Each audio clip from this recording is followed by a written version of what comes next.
Halo, halo, apa kabar? Assalamualaikum warahmatullahi wabarakatuh. Senang sekali saya Rizky Arif bisa kembali menjumpai Anda semua. Pemerintah mengaku tidak tahu siapa pelaku teror terhadap Ketua Badan Eksekutif Mahasiswa Universitas Gadjah Mada, Tio Ardianto, dan ibunya. Mensesnek Prasetyo Hadi mengaku pihaknya akan mengecek siapa pelakunya. Sementara Menteri HAM Natalius Pigai menjamin pemerintahan Prabowo tidak akan melakukan teror semacam itu. Presiden Prabowo telah berulang kali menegaskan bahwa hukum tidak boleh digunakan sebagai alat kekuasaan maupun sarana membungkam hak asasi manusia. Karena itu dia menilai tudingan bahwa teror berasal dari pemerintahan tidak berdasar. Itu kata Pigai dalam jumpa pers di kantornya hari Jumat tanggal 20 Februari 2026. Teror terhadap Tio Ardianto dan ibunya ini memang mendapat sorotan dari berbagai kalangan termasuk dari DPR, dari para aktivis dan penggiat hak asasi manusia. Universitas Gadjah Mada juga sudah mengaku menawarkan pendampingan terhadap Tio. Namun kelihatannya Tio ini menghadapi teror dengan santai saja dan dia mengaku tidak gentar dan terus dia menyuarakan kritik-kritiknya. Dalam keterangannya kepada media, Menteri Sekretaris Negara Prasetyo Hadi itu menegaskan pemerintah itu tidak mungkin melakukan teror seperti itu karena kebebasan berekspresi kata dia dijamin pemerintah. Hanya saja Prasetyo Hadi mengingatkan agar kritik disampaikan secara santun. Kalau teror kita nggak tahu lah siapa yang menteror ya. Tapi kalau berkenaan dengan apa yang disampaikan, karena kebetulan kami juga lulusan dari UGM itu, dulu juga pernah aktif di Badan Eksekutif Mahasiswa ya, menyampaikan kritik atau masukan itu selalu kami sampaikan bahwa itu sah-sah aja gitu. Nah, tetapi tentu kita mengimbau kepada semuanya ya untuk menyampaikan segala sesuatu itu dengan penuh tanggung jawab juga, kemudian juga mengedepankan etika, adab, adat-adat ketimuran gitu loh. Jadi menyampaikan pendapatnya nggak ada masalah, tapi caranya itu kan juga itu perlu menjadi pelajaran bagi kita semua. Misalnya hindarilah menggunakan kata-kata yang tidak sopan atau kurang baik. Ini berlaku untuk siapapun ya, tidak hanya untuk adik saya yang dari BEM UGM gitu. Mas, tapi negara menjamin kebebasan berpendapat atau Loh ya kan itu kan konstitusi kan. Ya menjaminnya kan kebebasan berpendapatnya ya. Nah, maka sekali lagi yang bisa kita sarankan ya sampaikanlah dengan arif caranya, jalurnya yang bijak, dan pemilihan diksi mungkin juga itu penting. Kan kita mau menyampaikan sesuatu ya mesti juga memilih diksi yang tepat supaya itu juga menjadi bahan pembelajaran kan. Kan pengennya kan memberikan masukan itu kan seperti itu kan. Tapi kan terornya itu yang salah, Mas. Kenapa yang disoroti justru cara menyampaikan kritiknya? Itu kan tadi terornya ya sesuatu yang berbeda gitu kan. Mungkin kalau atensi terhadap teror itu sendiri bagaimana? Ya, nanti kita cek lah. Pernyataan Prasetyo Hadi yang menyoroti cara menyampaikan kritik yang harus termasuk diksi yang digunakan itu harus santun, itu alih-alih membahas teror terhadap Prasetyo itu sempat disoal oleh wartawan tadi ya. Namun ketika didesak soal teror, Prasetyo hanya menjawab pendek, dia menyatakan tadi akan dicek. Soal teror terhadap Tio dan ibunya yang tinggal di Kudus ini memang banyak dikaitkan itu sekarang belakangan ini, kalau Anda ngamati di netizen terutama ya, ini dilakukan oleh aparat negara. Kenapa? Karena penelpon itu, neror itu menggunakan diksi anti asing. Buah diksi yang sering digunakan oleh Presiden Prabowo menyebut mereka-mereka yang sering kritis terhadap negara. Namun terkait siapa pelaku teror sebenarnya, Natalius Pigai menegaskan hal tersebut menjadi ranah aparat penegak hukum dan dia meminta kepolisian melakukan penyelidikan menyeluruh dan mengungkap pihak yang bertanggung jawab atas teror terhadap Tio dan keluarganya. Ini memang sangat menarik siapa sebenarnya pelakunya, karena di satu sisi tentu saja tuduhan yang paling kencang itu terhadap aparat penegak hukum. Bukan hanya aparat penegak hukum, aparat negara lah begitu ya. Tetapi ini banyak juga yang mulai mesti mengingatkan hati-hati karena bisa saja ini adalah kelompok-kelompok semacam kalau dulu disebut sebagai penunggang gelap gitu ya, memanfaatkan teror ini untuk mendiskreditkan pemerintah. Nah, supaya hal itu tidak terjadi, menjadi semacam opini publik yang sangat dipercayai ya, memang harus diungkap siapa yang melakukan itu dan kemudian harus disampaikan pada publik ya. Minta polisi untuk melakukan cek. Polisi tanya dan lakukan penyelidikan. Polisi yang harus mengungkap siapa pelaku sebenarnya, itu kata Natalius Pigai. Ketua Badan Eksekutif Mahasiswa Universitas Gadjah Mada, Tio Ardianto itu mendapat serangan teror usai dia mengirim surat ke lembaga PBB UNICEF, ini bantuan untuk anak-anak yang terkait dengan kasus kematian anak SD di NTT yang tidak mampu membeli alat tulis dan pena. Tio pun kemudian berinisiatif menyuarakan kasus ini di media sosial. Tidak hanya bersuara lantang di media, Tio juga mengirim surat resmi kepada UNICEF. Ini yang disebut pilihan diksinya itu karena dia menggunakan kata bahwa presiden itu stupid, itu presiden bodoh gitu ya. Ini yang mungkin banyak sekali disoal. Tapi di kalangan netizen justru menyatakan ya itu kan kosakata yang biasa yang sering juga digunakan oleh Pak Prabowo. Nah, yang menjadi soal sebenarnya ini lepas dari diksi dan sebagainya. Ini yang jadi soal tidak karena justru setelah dia menyuarakan itu, Tio itu mendapat ancaman dan teror dari nomor asing. Ini memang viral sekali ya unggahan Instagram di BEM UGM itu. Saya juga mendapat banyak kiriman dan pertanyaan juga dari beberapa sahabat di luar negeri yang mengirimkan link itu dan mempertanyakan apa yang sesungguhnya yang terjadi. Tio itu memang menulis surat yang berisi keresahan terhadap masa depan anak bangsa lah. Dan dia menulisnya dalam bahasa Inggris kepada direktur UNICEF dan dia menyatakan bahwa dunia macam apa yang kita tinggali ketika seorang anak kehilangan nyawanya karena dia tidak mampu membeli pena dan buku. Dia menekankan bahwa tragedi ini bukanlah nasib atau kejadian terisolasi melainkan akibat systemic failure, kegagalan sistemik dan kegagalan negara melindungi warga paling rentan. Dan Tio meminta UNICEF meningkatkan perannya di Indonesia, terutama dalam memperkuat perlindungan anak, menjamin anggaran pendidikan, dan mencegah kematian yang seharusnya bisa dihindari akibat kegagalan kebijakan. Tio ini kan juga menyoroti soal MBG, bahkan dia dalam beberapa orasinya dia menggunakan t-shirt tulisan MBG yang diplesetkan ya. Maling berkedok gizi gitu. Wah, ini memang bikin panas sekali karena kan soal MBG ini adalah program andalan dari Pak Prabowo yang dilihatnya nggak boleh disentuh-sentuh ini karena kata Menteri Keuangan ini adalah program andalan dari Pak Jokowi, jadi jangan dikritik-kritik lah, itu dia menyatakan seperti itu. Tio itu kan kemudian justru malah menulis ini dalam bahasa Inggris dan kirimnya ke UNICEF.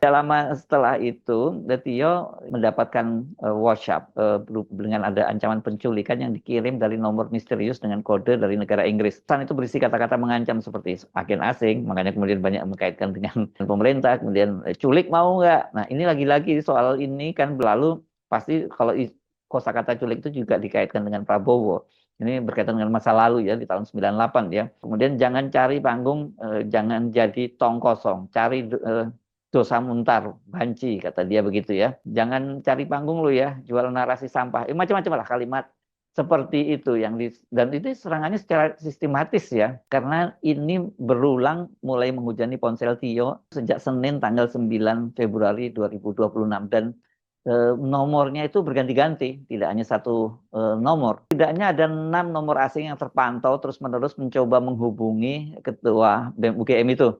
Namun dia memilih untuk tidak merespon demi menjaga keamanannya. Dan ini sejumlah wartawan juga mencoba mencari tahu nomor siapa sebenarnya melalui gate contact. Tapi ini ternyata nomor itu tidak terdaftar. Nggak hanya berarti di ranah digital, mahasiswa Fakultas Filsafat UGM, Tio ini karena mahasiswa Fakultas Filsafat UGM, dia juga mengalami intimidasi fisik gitu. Dia dikuntit oleh 2 pria misterius yang katanya bertubuh tegap. Dan kedua sosok tersebut itu sengaja membutuhkan dia dan mengambil foto dari kejauhan secara sembunyi-sembunyi. Tapi ketika didatangi mereka langsung kabur. Tio itu meyakini bahwa seluruh rangkaian teror ini merupakan reaksi atas surat resmi terkait isu kemanusiaan yang dikirim BEM UGM ke UNICEF pada hari Jumat ya tanggal 6 Februari 2026. Nah, yang jadi masalah kemudian teror terhadap Tio ini, ketua BEM UGM itu juga merembet ke orang tuanya. Tio menuturkan ibunya itu yang tinggal di Kudus itu pada Sabtu malam, tanggal 14 Februari, itu juga mulai diteror. Dalam pesan WhatsApp itu berisi narasi tuduhan Tio menggelapkan dana kampus. Hobi nilep dana kampus ternyata pantesan aktif banget, biar dapat setoran. Begitu bunyi pesan peneror yang dibacakan Tio. Pengirim pesan juga mencantumkan foto Tio yang diberi keterangan Ketua BEM UGM tilep dana penggalangan untuk mahasiswa penerima Kartu Indonesia Pintar. Setelah menerima teror itu Ibu Tio was-was. Dan tapi Tio mengaku bahwa saya yakinkan Ibu bahwa tidak akan ada apa-apa katanya. Tio sendiri masih menjalani aktivitas seperti biasa pasca teror pertama yang dialami pada hari Jumat tanggal 13 Februari lalu. Misalnya dia malah ikut berorasi dalam acara komunitas suara Ibu Indonesia di Bundaran UGM bersama sejumlah akademisi dan aktivis dia yang menggunakan tulisan paus warna hitam bertuliskan maling berkedok gizi atau MBG. Ini plesetan dari MBG. Tio dan BEM UGM itu sebelumnya memang kerap memprotes proyek MBG ini yang sejumlah siswa itu di berbagai daerah kan banyak sekali siswa dari berbagai daerah yang mengalami keracunan setelah mereka menyantap MBG, dan juga itu merugikan dunia pendidikan karena pemangkasan anggaran atau proyek atau untuk proyek tersebut. Nah, soal mereka yang keracunan ini kan Pak Prabowo dalam pidatonya kan pernah juga menyampaikan bahwa ya mereka ini jumlahnya sangat kecil lah ya, hanya berapa 0,0 sekian persen lah gitu. Pokoknya yang sukses itu dari 4 miliar porsi MBG katanya yang keracunan kan hanya sedikit sekali ya. Total yang sukses itu 99,9% pada waktu Pak Prabowo menyatakan seperti itu. Nah, soal pemangkasan anggaran pendidikan untuk proyek itu juga sudah dibantah oleh Menteri Dikdasmen Profesor Abdul Muti. Kita sudah menghasilkan sampai hari ini 4,5 miliar porsi makanan, 4,5 miliar porsi,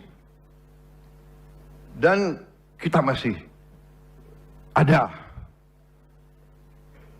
kekurangan. Saya dapat laporan sampai hari ini sudah kurang lebih 28.000 penerima manfaat yang mengalami gangguan, dikatakan keracunan, sakit perut dan sebagainya. 28.000 dari 4,5 miliar.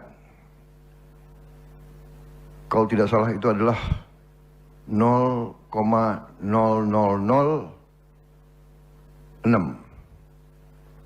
0,0006.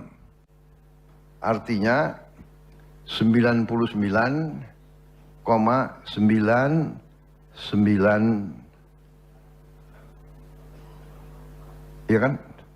4. Ya kan? 9994. 99,9994. Itu kalau statistik ya, itu kan dibulatkan ke atas. Berarti apa? 99,999 itu berhasil itu. Sehari setelah itu, Tio kembali menerima informasi ancaman. Dan seorang mahasiswa memberitahu Tio bahwa ada seseorang yang sedang mengincarnya karena berorasi memprotes proyek MBG. Dan orang itu katanya mengancam akan membunuh Tio. Menurut dia, rektorat memang telah berkomunikasi dengan dia dan menawarkan pendampingan. Pernyataan dukungan itu datangnya dari Direktorat Kemahasiswaan UGM.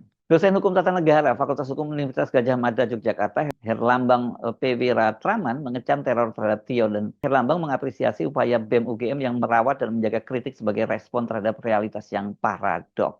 Herlambang ini malah menyoroti adalah realitas bahwa kemudian Indonesia itu bergabung dalam Board of Peace-nya bentukan Presiden Donald Trump, dan dalam situasi pemerintah yang sekarang sedang kesulitan anggaran malah menyumbang dana sebesar 16,7 triliun untuk Board of Peace itu yang dicurigai ya ini sebenarnya untuk kepentingan Israel ketimbang kepentingan warga Gaza. Kasus teror terhadap Tio ini banyak sekali memang mendapat sorotan. DPR juga mulai bersuara. Anggota Komisi 10 dari DPR RI dari PKB, Hilman Mufidi, menilai bahwa intimidasi ini sudah bukan lagi ancaman personal, melainkan sebuah ancaman serius bagi kebebasan berpendapat. Jadi kata dia, tindakan teror kepada Adinda Tio, Ketua BEM UGM, tidak sepatutnya dilakukan.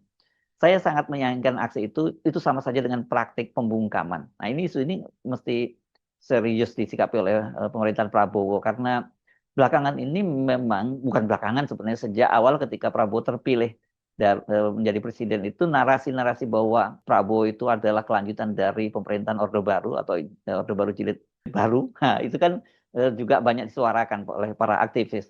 Jadi kalau soal-soal semacam ini memang harusnya lebih sensitif ya, jangan kemudian malah mempersoalkan diksi yang digunakan oleh Tio, tapi justru yang lebih serius itu adalah soal ancaman dan bahkan teror kepada para aktivis, dan ini yang mau tidak mau pasti diidentifikasi sebagai tanda-tanda soal pembungkaman. Nah, kalau memang seperti yang dikatakan tadi oleh Prasetyo Hadi maupun dikatakan oleh Menteri HAM Natalius Pigai bahwa mereka menjamin bahwa itu tidak mungkin dilakukan oleh pemerintah, ya ini tugas aparat penegak hukum harus membuktikan siap dan kemudian menangkap tentu saja siapa pelaku teror ini.